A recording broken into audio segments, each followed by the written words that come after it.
I had lost my gun in the crash. Barry was nowhere to be seen. Barry! Barry! Oh, man, you're okay! Jeez, it's good to hear your voice! I was trying to get out of the car, but the ground gave way! Man, what a drop! Don't worry, your cutout is fine. Forget that! Are you okay? I hit some bushes, didn't get a scratch. There's no way you can climb down, though. It's like a sheer wall. Al! There's something moving down here! Barry, it's a taken! Use a flare, Barry! Oh, yeah! Barry, are you alright? I'm good, Al! I'm great! Guess you never messed with anyone from New York City before, huh? You're gonna have to find your way around to the farm, Al! I'll be waiting!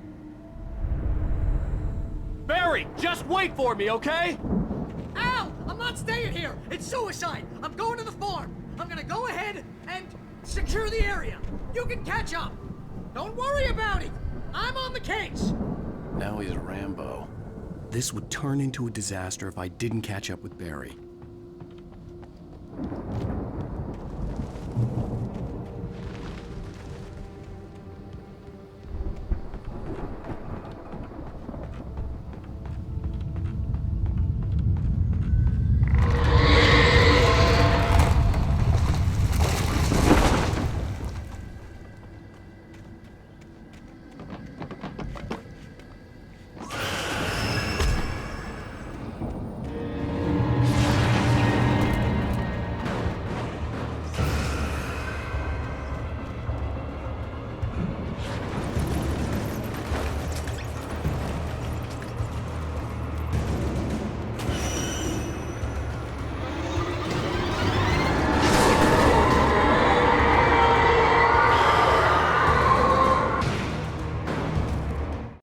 When he stopped the car at the Anderson farm, Walter felt relieved. Oblivion was close at hand. The brothers wouldn't miss a jar of moonshine or two in the booby hatch. But then he saw the man on the porch, and he knew who it was.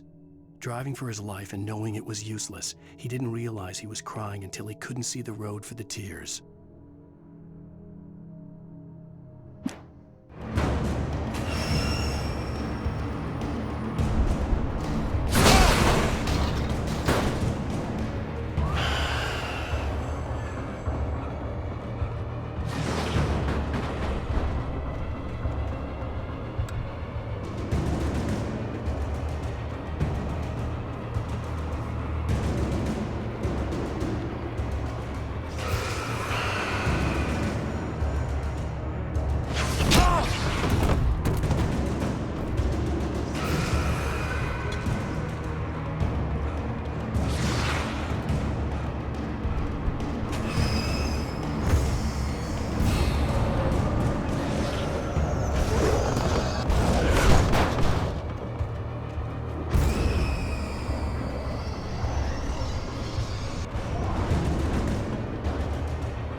Crawled over the gate. I needed a light to destroy them to get through.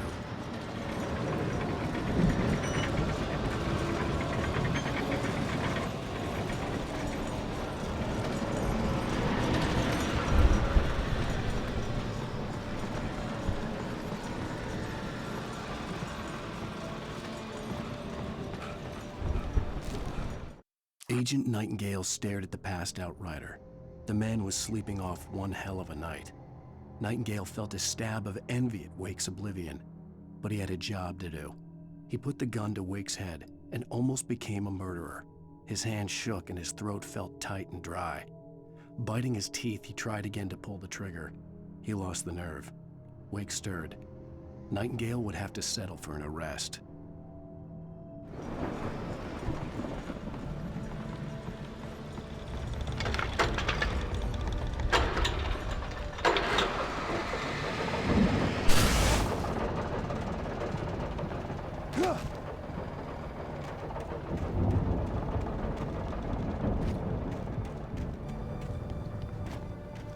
I could sense the movement in the woods ahead. Facing the enemy without a weapon was dangerous, but I had no choice.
A car was driving away from the farm, headed in the same general direction as I was.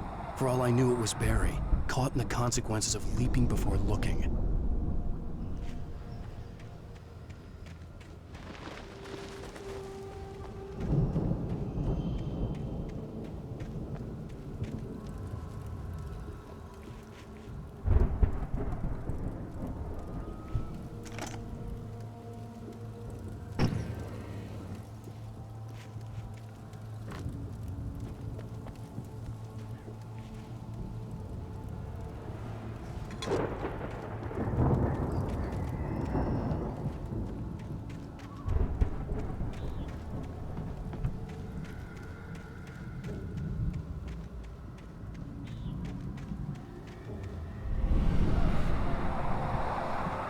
The car was heading for the cabin up ahead. It wasn't far. If it was Barry, I would see the damage soon.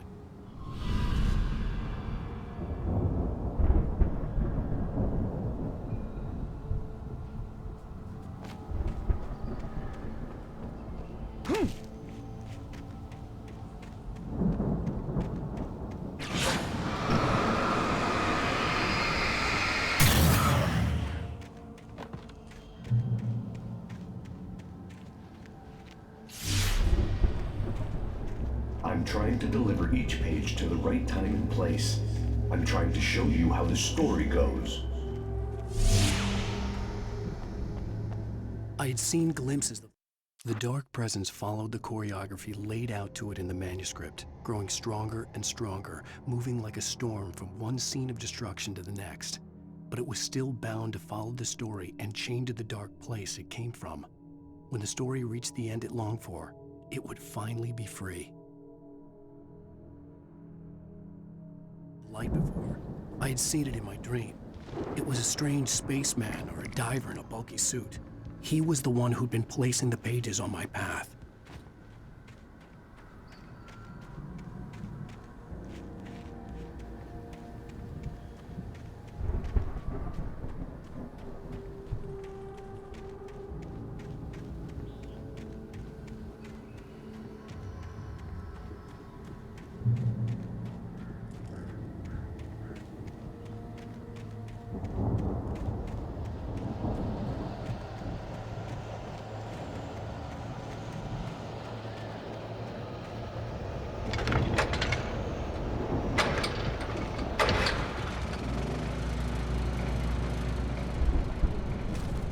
The storm raged on as the Anderson brothers walked unsteadily away from the clinic with the other patients in tow, knowing that this time they wouldn't return. The darkness around them seethed with horrors, but Tor and Odin were unafraid. Their eyes glinted with guile. They knew every secret path, and there was blood on their hands. They had fought these shades before.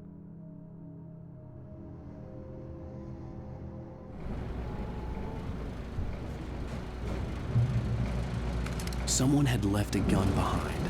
Now I had a fighting chance of reaching the farm.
I could see the car, but there was no sight of the driver.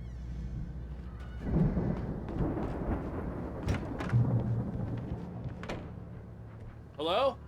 Anybody here? Ah! Barry! No! Danny, you're not! Ah! Please! Ah! The front door was locked. What are you? What are you? Ah! No! Don't! I'm sorry! Ah! Ah!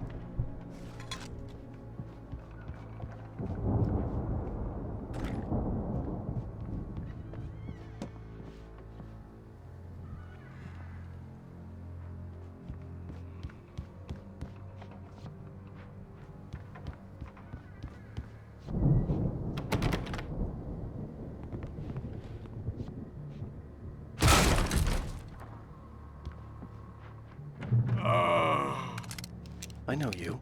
You were in jail the other day. I went to the farm again for the moonshine, you know? It makes you see. They're not gonna miss it. They're in the loony bin. But my buddy, Danny, I lost him. Something's gone wrong with him. It's not him. Like a real bad follow-up to a real good movie. The best friend's suddenly the bad guy who wrote this crap anyway.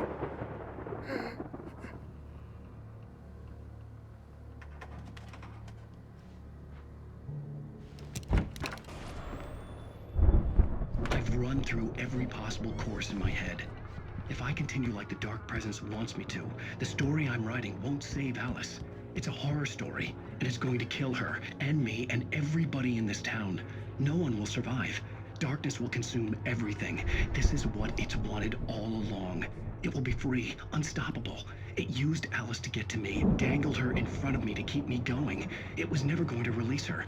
I'm going to change this. I'll escape. I've written myself into the story. I'm now the protagonist. This feels like a terrible risk, but it's the only way to save Alice. I'll be bound by the events of the story just as much as anyone else who's been woven into it. The story must stay true for this to work. There have to be victims along the way, near escapes, cliffhangers. In a horror story, it can't be certain that the hero will succeed or even survive. He almost has to die. I'll write my own escape into the story next. I need help. Zane's going to be the one who will help me. I'll make it happen.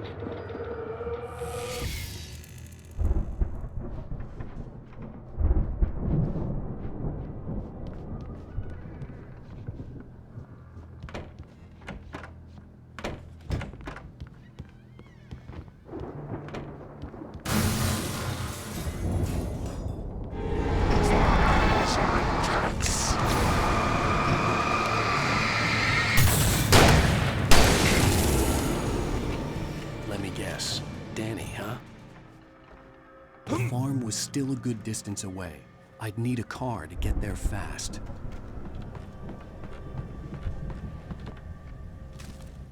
For a moment, Hartman considered strangling the idiot. Mott was mean-spirited, but easily manipulated, an emotional infant who lived for his approval. Wake, by contrast, was a far more difficult subject. Mott had given him too much leash. In 2 days, who knew what could happen? Hartman would have to find a way to rein him in, and quickly.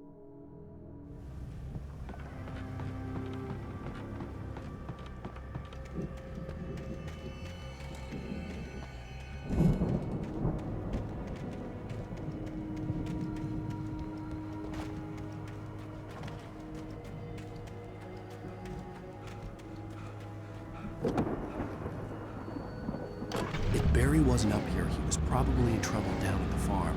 For a moment, I felt bad for doubting him. After all, I'd made it this far myself. But Barry was Barry.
I'd known the brothers used to be some kind of rock stars, but it hadn't really sunk in until I saw the stage.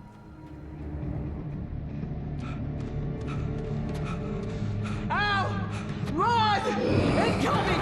There's too many of them!